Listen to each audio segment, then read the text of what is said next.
Some wounds don't come from strangers. They come from the people who taught you what love is supposed to feel like, then use that lesson to control you. This story isn't about cheering for anyone's downfall. It's about how quiet cruelty can live inside family and how one choice can finally set you free. At a family meeting, my mom pointed at me and said, "Learn from your sister. She sends us $4,000 every month. You ungrateful son." I tried to speak, but that's actually me.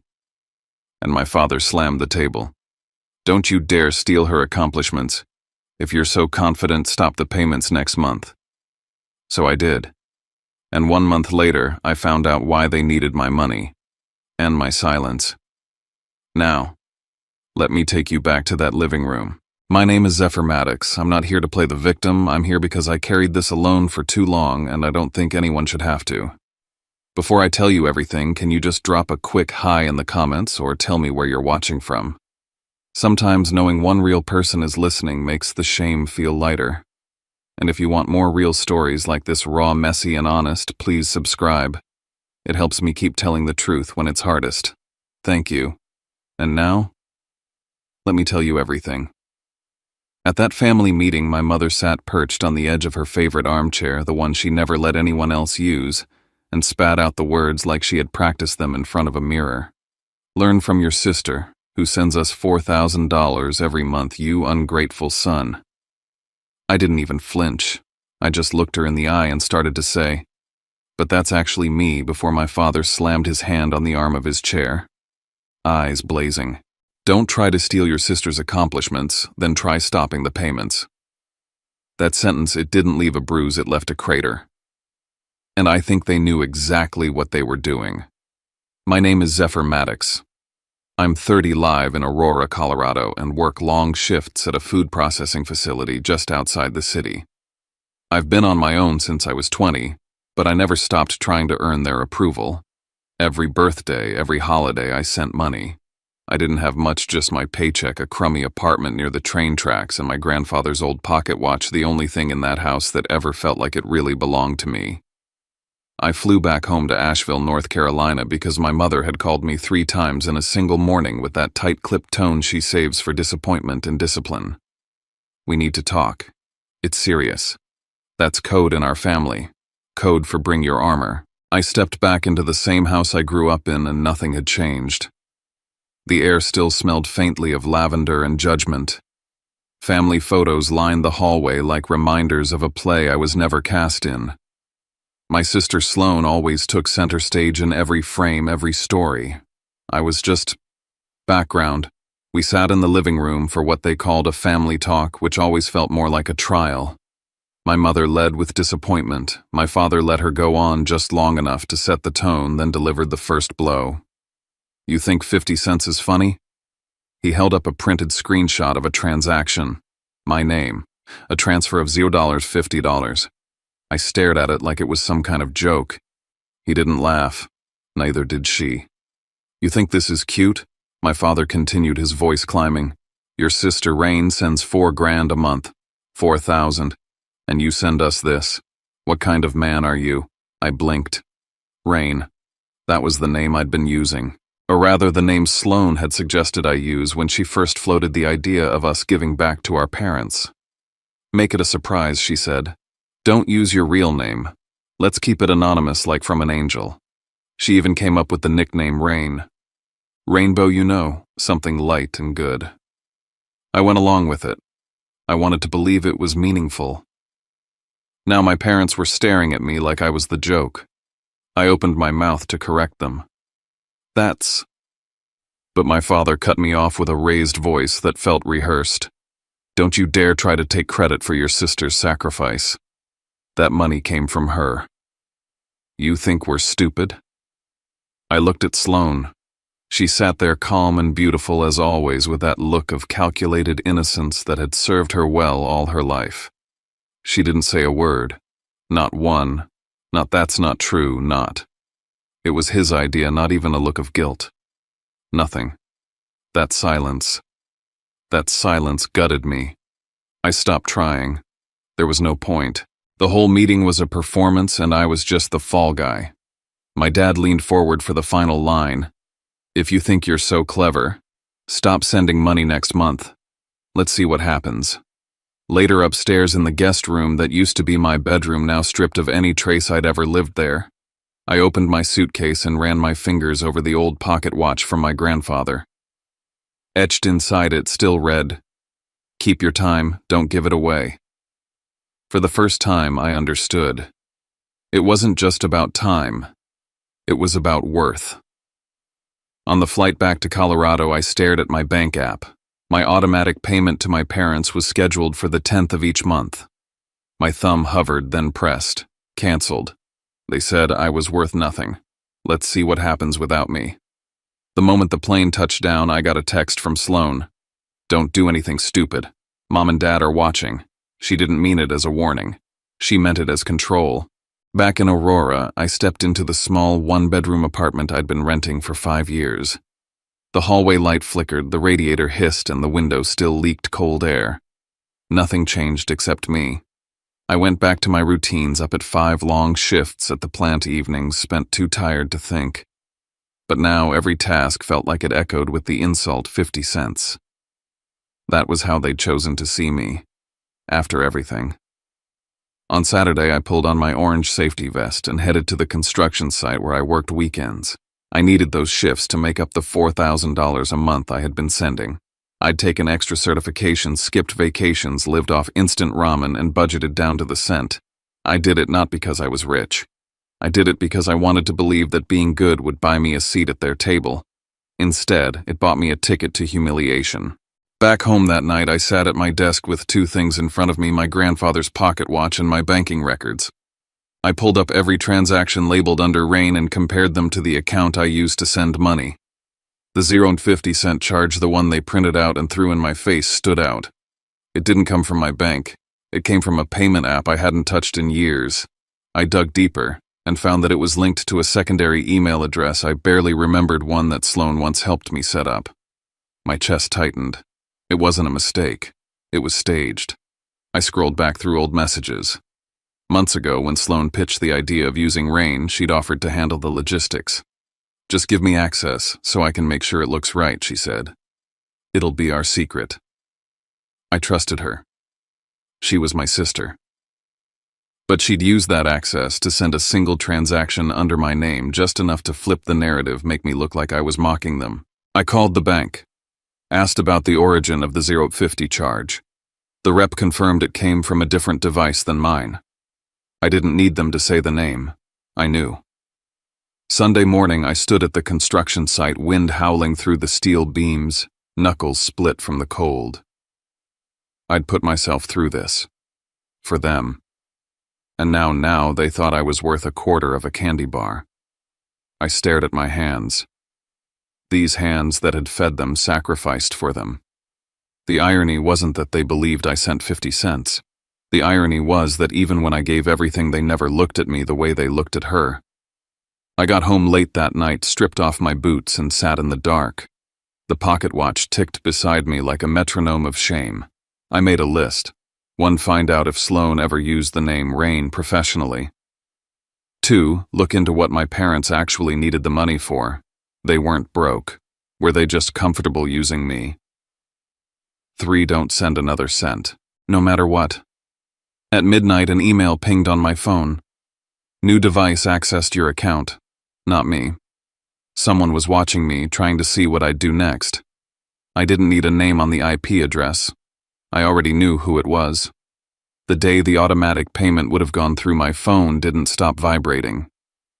It buzzed through breakfast, through my walk to work, and through every break I took on the factory floor. Missed calls stacked like dominoes. Mom, Dad, Sloan. Messages flooded in. How could you do this to your family? We counted on you. You ungrateful, selfish boy. From Sloan, pickup. Don't make this worse. The pressure wasn't grief, it was panic, and it told me everything I needed to know. If Sloan had really been the one sending the money, my silence wouldn't have triggered a 3-alarm fire. That night, I messaged Harper Lynn. She was the kind of person who never trusted anything without receipts. We'd been tight since high school, though. She'd moved to Denver and built a reputation as someone who could dissect the truth with surgical precision. I told her everything over ramen, every shameful detail. How I grew up playing backup to Sloane's spotlight. How I started sending money because I believed I owed them for existing. How I never said no even when it hurt.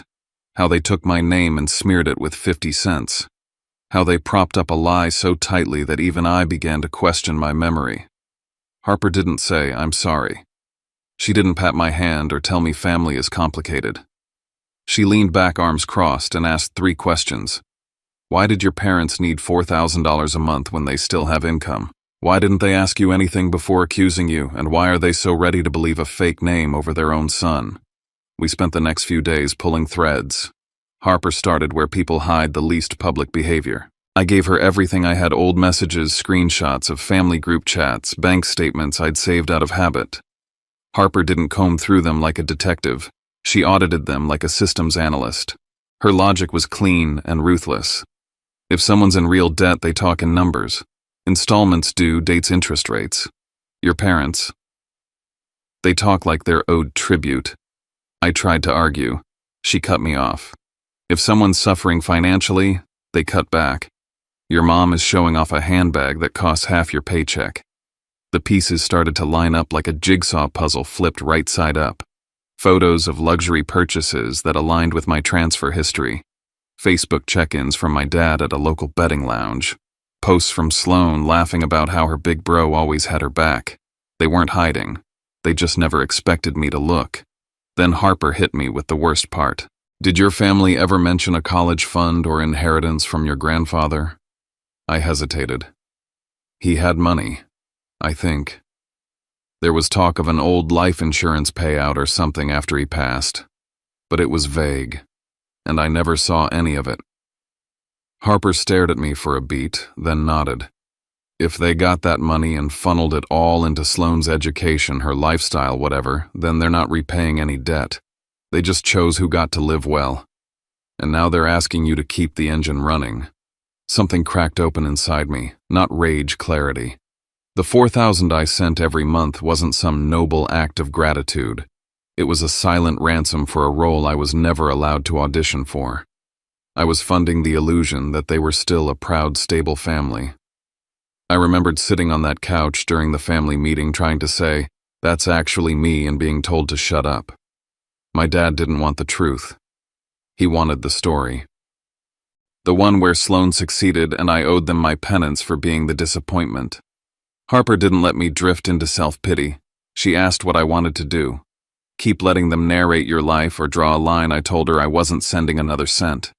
But I also knew the calls and texts were just the beginning. When I got home, I changed the secondary lock. I ran diagnostics on the security camera outside my door. I backed up every bank record and message into cloud folders. And for the first time in years, I considered changing my phone number, not to hide, but to draw a line they couldn't step over without breaking it. That night, while I lay on the couch, I got a message from my mother. It was short and chilling. "Your father and I will be visiting this weekend. We need to talk in person." Not a question, not a request, a declaration. I stared at the screen, cold dread blooming in my chest. They weren't done with me. They were coming. I spent the next 2 days in prep mode. Not emotionally, there was no preparing for that. I mean logistically. I updated my building manager, told security not to buzz up unfamiliar guests. I saved everything: screenshots, timestamps, call logs. I even wrote out a timeline just in case. Because I knew what was coming wasn't a visit. It was a siege. Saturday morning, the knock came. Not a buzz, just a steady pounding. I opened the door to see all 3 of them, Mom, Dad, Sloane. They stood like they owned the place. No greeting, no apology. Just Mom stepping inside like it was still my childhood home. "We've been up all night worrying," she began with a voice more rehearsed than genuine. Dad followed, already angry. "You embarrassed us. You turned your back on your family." He launched into a monologue about duty, about shame, about how I was letting jealousy ruin everything. I glanced at Sloane, who sat on the arm of the couch like a guest of honor. She stayed quiet, letting the noise swirl around her until she dropped in a line so cleanly cruel it stunned me. No one made you stop. You chose this. They cornered me in my own living room. Demanded I sit. Demanded I listen. Demanded I fix it. Mom said, "You think 50 cents is a joke?" It humiliated us. Dad laid down a payment plan like I was some debtor under his thumb. "You owe us 2 months. That's $8,000. Today." He pointed at my phone. "Open your banking app. Set it back up. Now." I didn't move. That's when Mom made her mistake. In the chaos, she referred to my secondary account by name, one I never mentioned out loud to her. A nickname only Sloan ever heard me use. That was the slip. That was confirmation. Sloan had told them everything. The money pipeline, the schedule, the name Rain. She'd scripted it all, fed it to them in pieces, made herself the hero without lifting a finger. And they believed it because it was easier than believing in me. When I didn't comply, Sloan finally spoke with her soft, careful voice. She brought up something I said years ago, something like, "If I'm ever in a place where I can help, I will." She twisted it into a lifelong contract. "You promised Zephyr. You said you'd take care of us." "No, I didn't. I said I would help when I could." And I did. Over and over. But help given freely isn't a lease agreement. Then Dad changed tactics. He got quiet cold.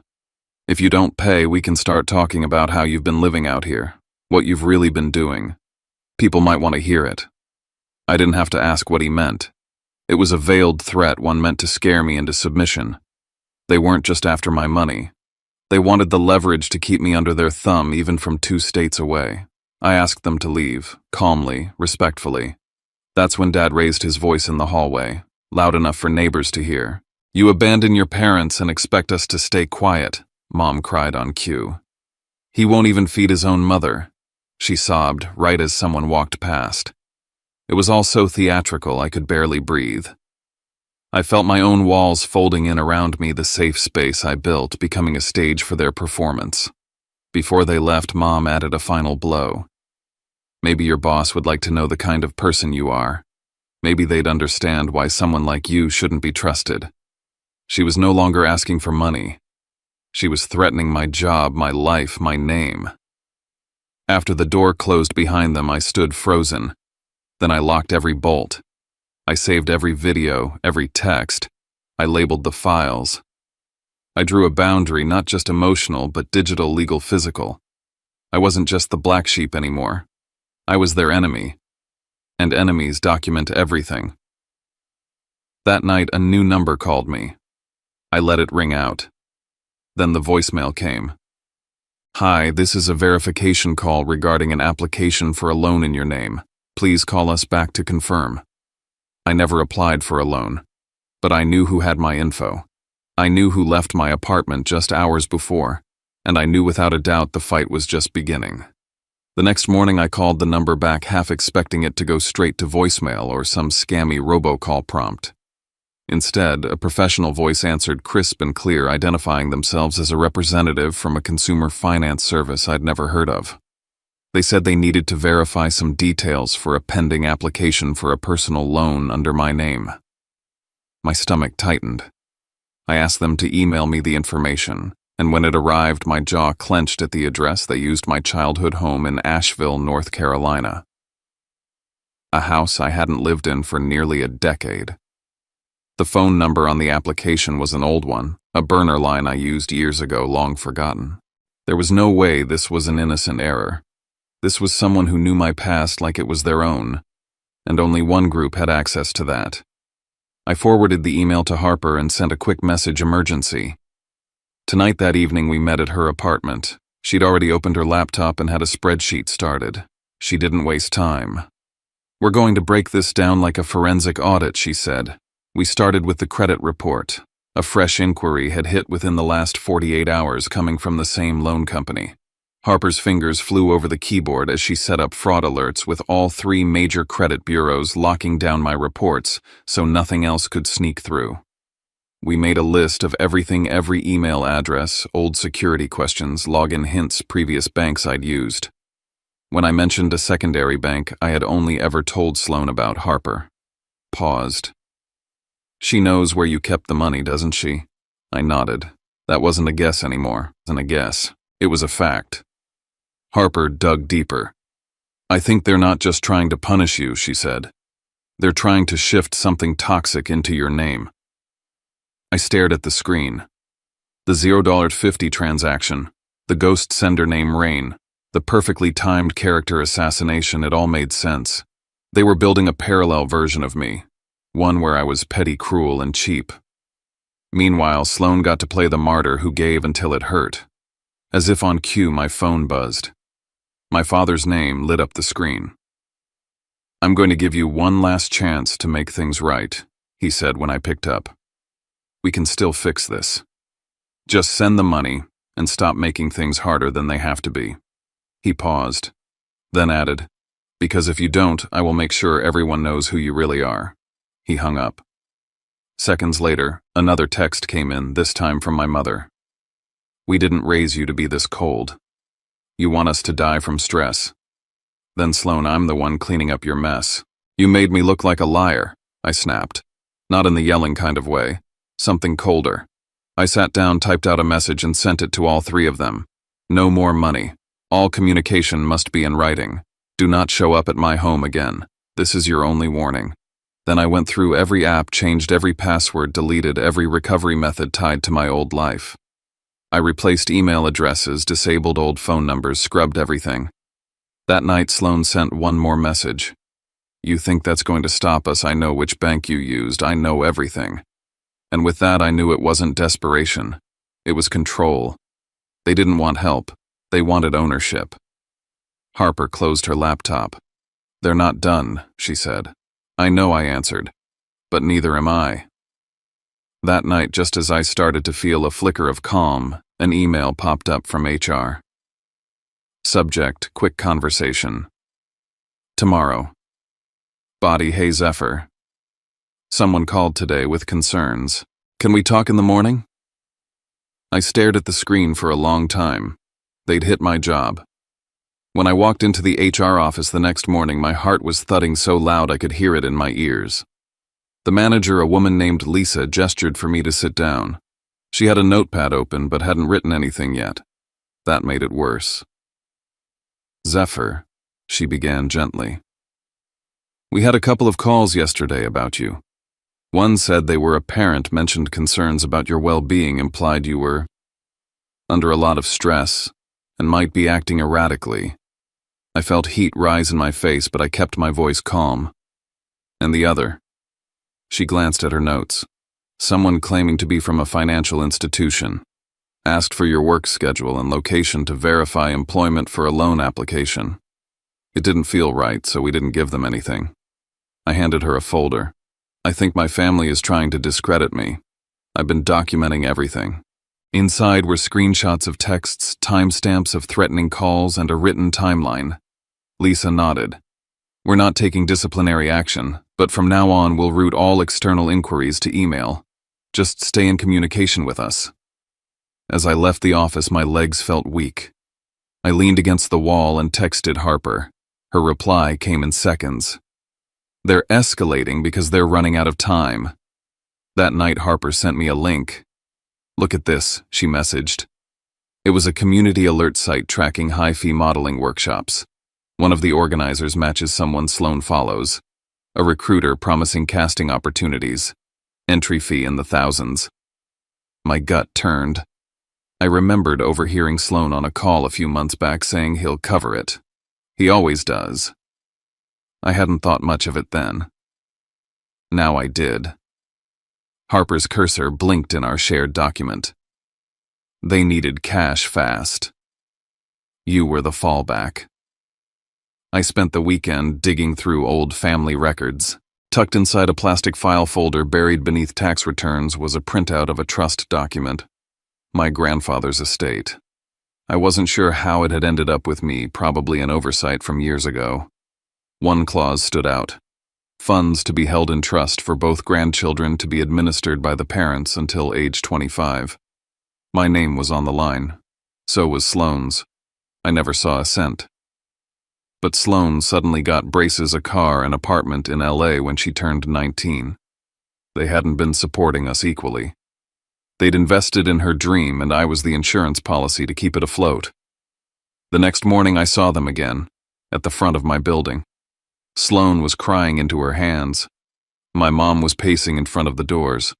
My father was yelling something at the security guard holding up a phone.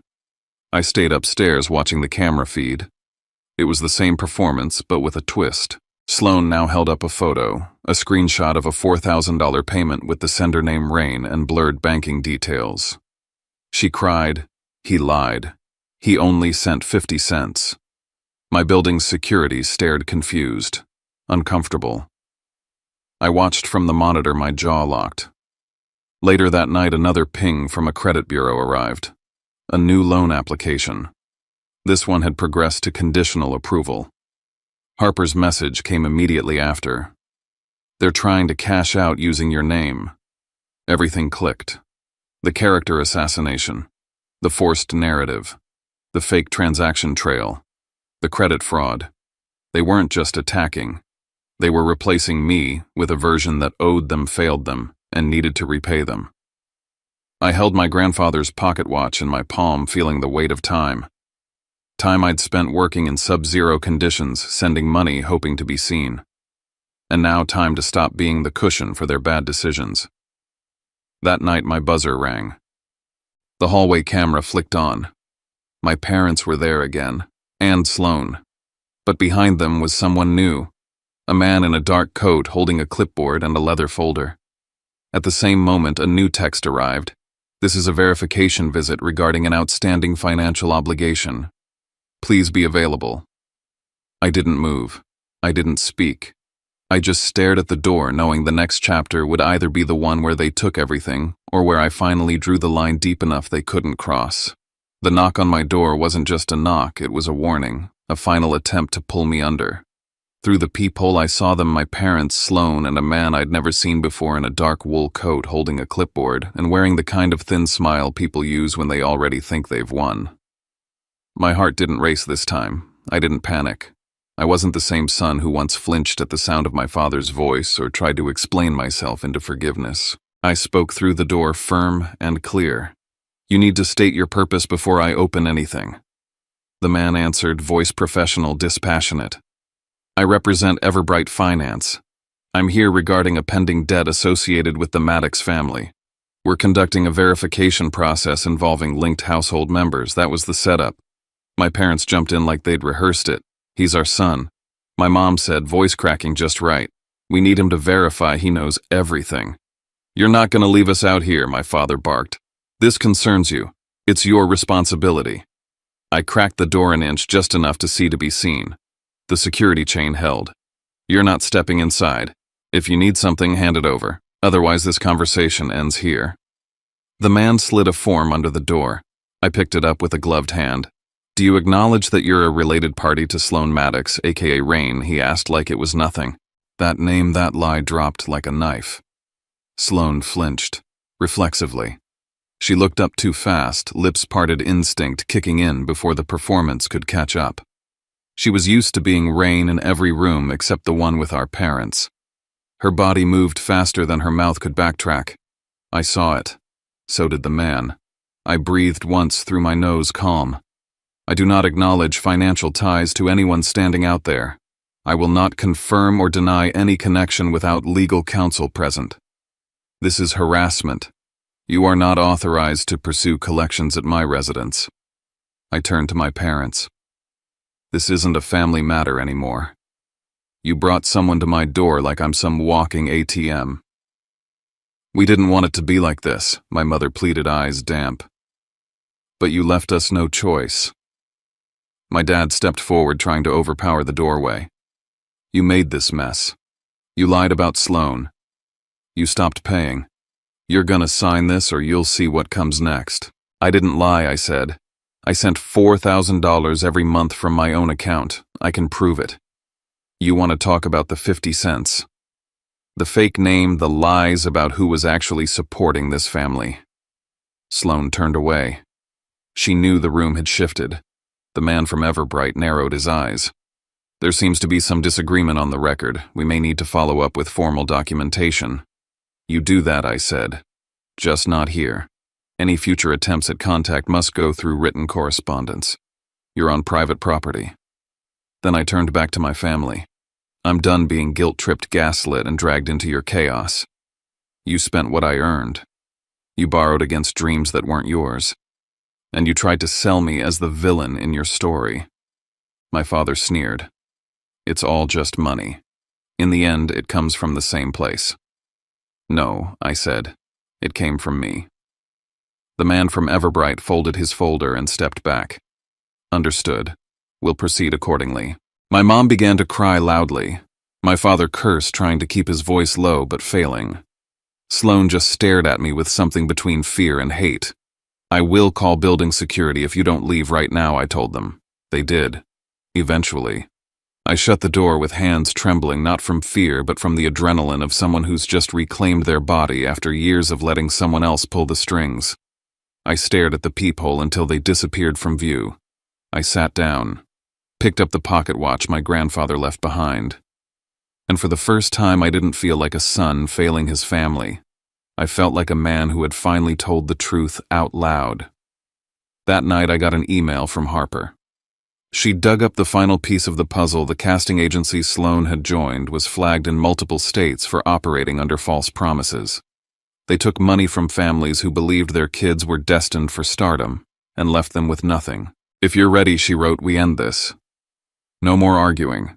Just action. I started the next morning like a cleanup crew walking through a demolished building. Calm, methodical, numb. Not because it didn't matter, but because it finally did. First, freeze everything. I placed a long-term fraud alert with all 3 credit bureaus, locked my credit reports, changed every password, set new security questions no one in my family could guess, updated backup emails, transferred my primary banking to a new institution, then document it. I printed every transaction from the last 2 years, sorted them by date, by amount, by narrative. The $4,000 always on time. The 50-cent transfer planted like a decoy. The emails from HR, the messages threatening to call them, the photos from my hallway camera. Then I scheduled a meeting with HR, sat in that bland office with my folder of shame, and for the first time handed it over without flinching. I want to make sure this doesn't affect my work, I said. The manager nodded. Thank you for coming forward. We'll flag any external contact. You're protected here. Protected. I never knew how much I needed to hear that word until it left someone else's mouth. I left that meeting with my spine a little straighter. Next, close the story. I mailed a notarized letter to Everbright Finance stating I had no association with the debt or any parties involved. I attached a summary of harassment and demanded they cease contact under the Fair Debt Collection Practices Act. I copied a lawyer friend from Harper's Circle just in case. Then block. I sent one final message to my family. I am not responsible for your debt. I will not co-sign, intervene, or offer financial assistance. Any further contact will be documented and treated as harassment. Do not reach out again. I saved it. Then I blocked every number, every email, every handle. A week later, I heard from Harper. They tried to borrow more. Got denied. Your dad's trying to sell the house in Asheville. Within a month, it was gone. My parents moved into a cramped apartment near one of the old factory routes. My dad picked up day labor. My mom started temping at a check-in desk for a gym chain. Sloan No Rain burned her last bridge at the bar she worked at after someone exposed her for stiffing rent. She messaged me once from an anonymous account. All I ever wanted was to matter.